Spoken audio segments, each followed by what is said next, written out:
Olá, alunos do primeiro ano do ensino médio do Colégio Estadual Professor Vilmar Gonçalves da Silva. Tudo bem com vocês? Tranquilos? Professor Alessandro, professor da eletiva de Geohistória. Pessoal, vamos dar continuidade aos nossos assuntos aí, falando a respeito da Geohistória de Goiás, né? Hoje a gente vai entrar no tema falando do sistema de datas, né? Que eram lotes doados, né? Para que as pessoas pudessem explorar o ouro, né? E automaticamente atrelado a isso, o início da mobilidade social com essas doações de terras aí realizadas pela coroa portuguesa aqui no Brasil, e não é diferente em Goiás, né?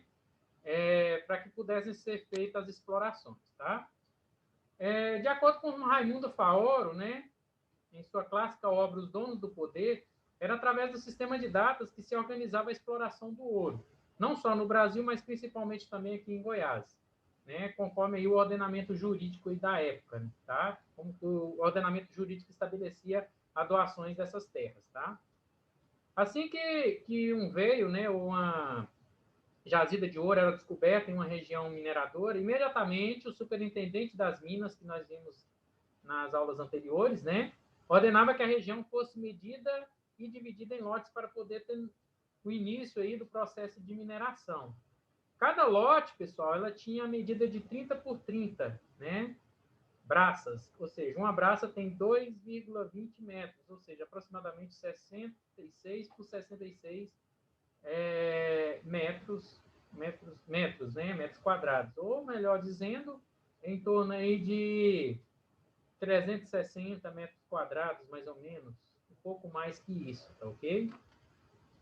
Então, esses lotes recebiam o nome de, ou a denominação de datas, né? E cada data, por sua vez, era equivalente a uma lavra de mineração.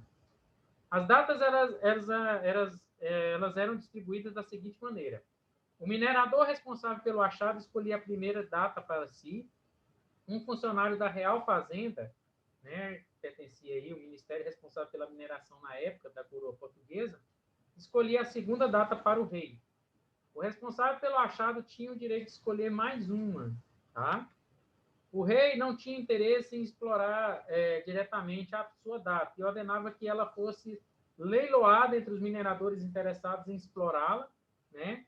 Quem pagasse mais ficaria com a data, tá? O dinheiro do leilão era enviado a Portugal como renda pessoal do rei, tá bom? Então era feito todo esse processo, né, da questão das datas, né? O minerador escolhia a sua data e tinha a obrigação de escolher uma data para a coroa portuguesa, que não ficava com a exploração dessas datas, né, desses lotes, né, doados, e sim com dinheiro arrecadado desses lotes. As demais datas eram distribuídas por sorteio aos mineradores que possuíssem um mínimo de 12 escravos para poder explorá-las.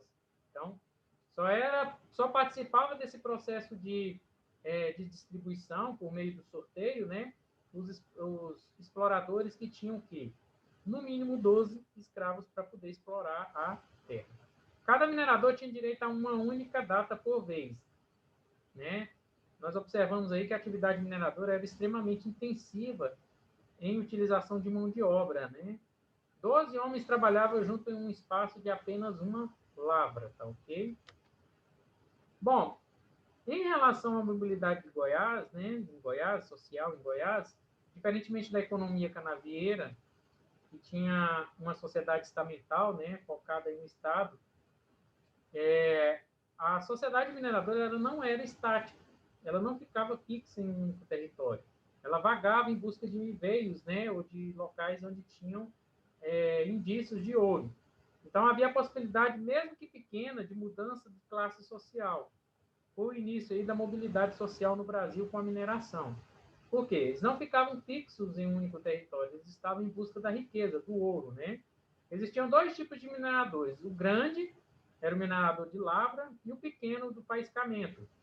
O minerador de lavra, pessoal, era aquele dono de pelo menos 12 escravos que participava do sorteio das datas e tinha o direito de explorar os veios, né, os locais de ouro em primeiro lugar. Quando uma lavra começava a demonstrar esgotamento e a produtividade caía, geralmente ela era abandonada e a partir desse momento o pescador poderia ser o dono, né, apossar dessa data, tá? O faiscador era um minerador com pequena quantidade de escravos, insuficientes para participar dos sorteios, ou seja, menos de 12, né? Ou mesmo um trabalhador individual que só tinha sua bateia para tentar a sorte nas lavras abandonadas. Bateia é aqueles instrumentos para se retirar ouro de aluvião dos rios, né? Tipo uma peneira. Alguns conseguiram ir juntando ouro suficiente para adquirir mais escravos e posteriormente passar a ser grandes mineradores. Alguns aí até, né, com esses faiscamentos aí, faziam até alguma fortuna, tá ok? Há registro de alguns proprietários de escravos que os deixavam faiscar nos seus poucos momentos de descanso e alguns até conseguiram comprar a sua carta de alforria, ou seja, de liberdade. Documento aí que garantiria a sua liberdade em formato de escravo, né? Tropeiros que abasteciam as regiões mineradoras também conseguiam enriquecer.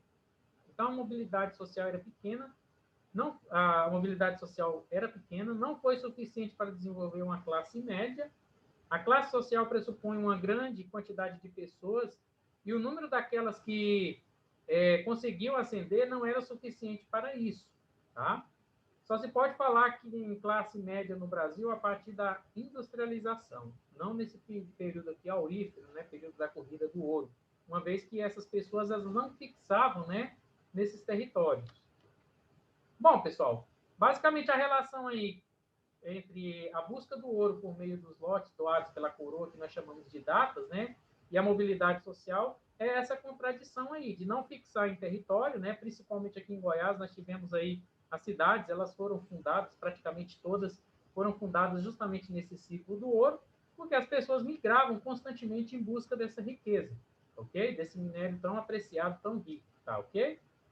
Do mais, eu quero agradecer a participação de vocês. Espero ter passado os conceitos básicos aí a respeito das doações de datas e a da mobilidade social em Goiás, não só em Goiás, mas no Brasil, durante o período aurífero, né? Lembrando a vocês que juntos estamos aí contra o coronavírus, ainda estamos em época de pandemia. Outro detalhe importante para vocês, essa aula, como as demais da eletiva de Geohistórias, elas constam dentro do meu canal Geocerrado. Se você necessitar de alguma das aulas, né, algumas aulas, elas estão disponíveis para vocês no meu canal. Lembrando a vocês que eu estou aqui à disposição, nesse exato momento, de forma online, via WhatsApp, para esclarecer todas as dúvidas em relação ao conteúdo para vocês, tá? Forte abraço e até a próxima.